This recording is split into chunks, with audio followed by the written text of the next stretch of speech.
When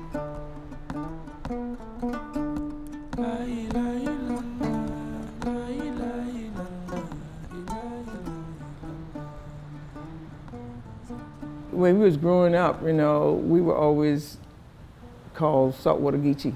Never Gullah, never Gullah. We didn't even heard that word, didn't even know that word. So it was always Geechee. And if you live on Sapelo, you were a saltwater Geechee. And if you live further inland on the other side, then you were a freshwater Geechee.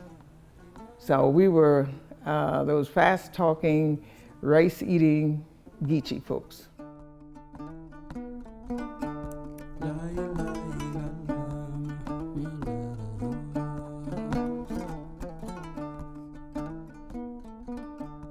We came from Africa originally, our people did. We think that during the days of slavery, when they brought people down Pacifically to plant rice in these areas, that a lot of them came from the Geechees tribe in this area. And from Geechees came Geechee because, words have a way of slipping on the tongue, passing down, and sound different to different generations. And so we are Geechees.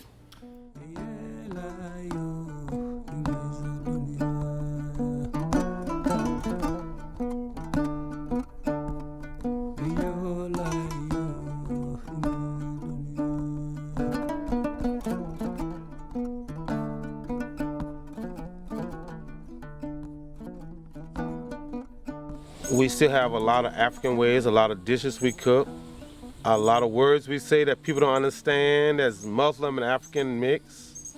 When we bury our dead, we bury where they're facing east towards Mecca. So when Judgment Day comes and Gabriel blows his trumpet, they rise, they face in Mecca. So we have a lot of little secrets.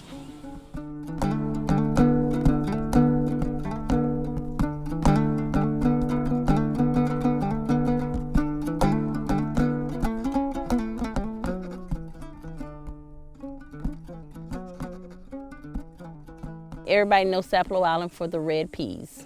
We planted these about 2 months ago and we're picking today. Other places in other areas, they would cook black-eyed peas. We never did cook black-eyed peas. We always cook red peas. So these are what we always pick. So it's like a brick red color. So that's it right there. So that's red peas. And usually when I'm talking, people always correct me and said, "You mean red beans?" And I'm going, "No, I know difference between a red, a peas, and a beans. A beans is bigger, a peas is little. So this is it right here." The peas, the original red peas, they're like post soil, sandy soil. The slaves that brought them in, they came from Sierra Leone, which is sandy soil. And so the peas like sandy soil, don't like fertilizer. And they will grow, and it's a very flavorful peas. A lot of people say they got the original, but they don't have the original. Because once they take it from Sapelo and they plant it, it's not the original. They don't change the genealogy of the seed then.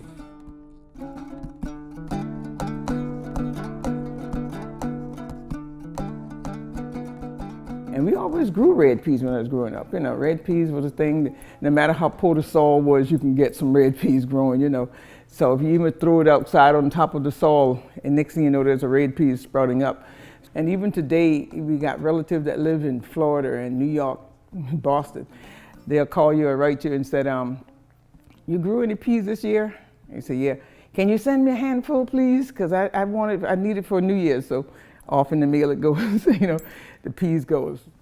So we figured now, if it grows that easily, which we grew it, and people like it that much, why can't we make this a income-producing crop? So hopefully that's what it's going to become, a crop that we can grow to help sustain the community, because the community is dying.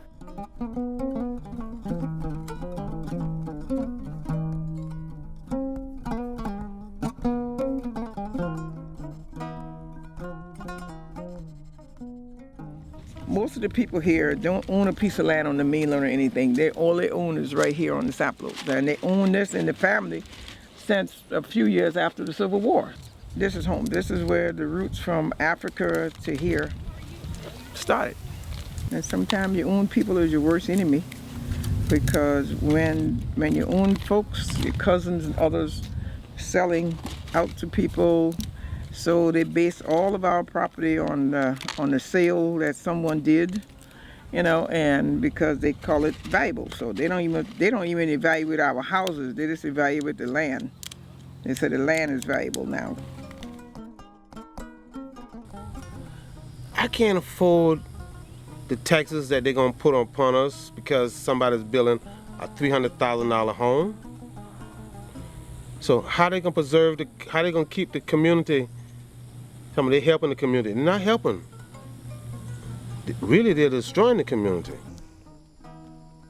Our land is in a tax debit right now, and we're trying to save our land, and we feel that if we get this Red Pea project up, then we can make the money to save our lands, and we can just keep the Geechee culture going on with our Red Pea project here on Sapelo Island.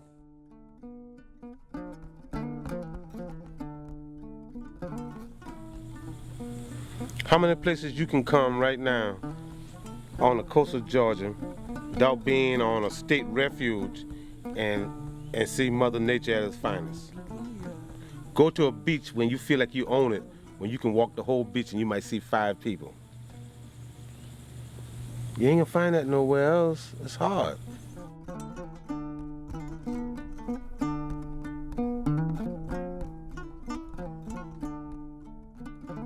Over here in this community, you can have a get-together. You can sit around on Saturday afternoon or Sunday afternoon, and one would call the other one and say, "What you doing?" You said, "Nothing," and the other one said, "Well, let's get together. See what you got in the refrigerator. Call the next one, and say we'll meet together around 4 o'clock. Around 4 o'clock, you have a get-together. So no planning, no anything. Just everybody show up with something, and you have a good time. So we call it get-together. So we have get-togethers kind of often, yeah.